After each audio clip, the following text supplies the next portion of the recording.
Hello အယောင်နေနဲ့ကဘာကြီးရဲ့ဒီနေ့တော့ကဘာကြီးရဲ့မှာရှိနေတဲ့အေးများတဲ့အယောင်2ယောင်အကြောင်းကိုပြောပြချင်ပါတယ်ပထမတစ်ယောင်ကအစိမ်းရောင်ပါအစိမ်းရောင်ဆိုတာကဘာကြီးရဲ့ယာကိုင်နှုန်းတော်တော်များများမှာနေရာယူထားတဲ့အယောင်ပါအစိမ်းရောင်ကသဘာဝတရားကြီးရဲ့အယောင်ဖြစ်တယ်အစိမ်းရောင်ကိုတစ်တီဟင်းဒီဟင်းရွယ်အပင်တွေမှာသဘာဝအယောင်ဖြစ်တွေ့ရပါတယ်အစိမ်းရောင်ရဲ့အင်အားက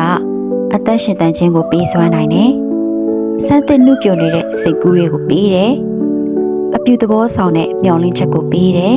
။အစဉ်အမြဲကြီးထွားဖွံ့ဖြိုးတိုးတက်နေခြင်းကိုပေးတယ်။အစိမ်းရောင်ကယုံကြည်စိတ်ချရမှုနဲ့ balance ချိန်ခွင်ရှာညီခြင်းကိုစားပြုပါတယ်။ကြည်လင်နေတဲ့အစိမ်းရောင်ရေကစိတ်နှလုံးကို healing ဖြစ်စေတယ်။အစိမ်းရောင်မှာအတန်ရှိမယ်ဆိုရင်အဲ့ဒါကညင်သာတဲ့ဆဲလဲတန်လေးလိုအသားအရာစီးစင်းနေတဲ့စမ်းချောင်းတွေကစမ်းရည်စီးတန်ပဲဖြစ်ပါတယ်။အစိမ်းရောင်ကိုကြိုက်တဲ့သူတွေကအစိမ်းရောင်လိုဂုဏ်သက်တည်ရှိမှာပေါ့။သူတို့ကစိတ်အေးလက်အေးရှိတတ်ပြီးတဘာဝကိုလည်းချစ်ကြတယ်။သူတို့ကအိုင်ဒီယာအသစ်တွေနဲ့အမြဲတိုးတက်နေရတာကိုကြိုက်ကြတာ။တင်ရောအစိမ်းရောင်ကိုကြိုက်ပါသလား။ဒုတိယတစ်ယောက်ကအပြာရောင်မှာအပြာရောင်ကကောင်းကင်ကြီးရဲ့အပိုင်းစားအယောင်ဖြစ်တယ်။သမုဒ္ဒရာပင်လယ်တို့မှာတွေ့ရတဲ့အပြာရောင်ကအလင်းပြန်မှုကြောင့်အပြာရောင်လိုမြင်နေရတာဖြစ်ပါတယ်။အပြာရောင်ကကောင်းကင်လိုသမုဒ္ဒရာလိုမျိုးကျယ်ပြန့်လွတ်လပ်ပြီးနှရှိုင်းတဲ့ခံစားချက်ကိုပေးတယ်။အပြာရောင်ကိုပန်းတချို့နဲ့တိရစ္ဆာန်တချို့တို့မှာရှားပါစွာတွေ့ရပါတယ်။ပန်းတွေတိရစ္ဆာန်တွေမှာတွေ့ရတဲ့အပြာရောင်အများစုက pigment လို့ခေါ်တဲ့ရောင်ခြည်ပစ္စည်းကြောင့်မဟုတ်ဘဲအလင်းရောင်ကိုပြန်လည်ပုံ structural color ကြောင့်ဖြစ်တတ်ပါတယ်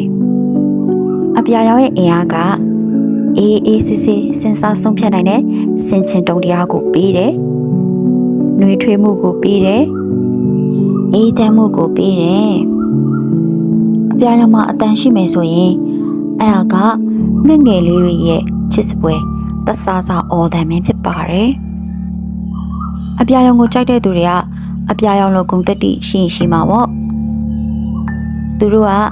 သစ္စာရှိတယ်။ယုံကြည်စိတ်ချရတယ်။နှွေးထွေးပြီးကျင်နာတတ်တယ်။ good partner ဖြစ်တတ်တယ်။သူတို့ကကမ္ဘာလောကကြီးငြိမ်းချမ်းမြတ်တာနေတာကိုကြိုက်ကြတာ။တင်ရောအပြာရောင်ကိုကြိုက်ပါသလား။ခူးကာလာတွေအကြောင်းကိုကြည့်ရှုပေးလို့ကျေးဇူးတင်ပါတယ်။အယောင်တွေနဲ့တူနေထိုင်ရင်စိတ်ချမ်းသာပျော်ရွှင်ပါစေလို့လည်းဆန္ဒပြုပါရစေ။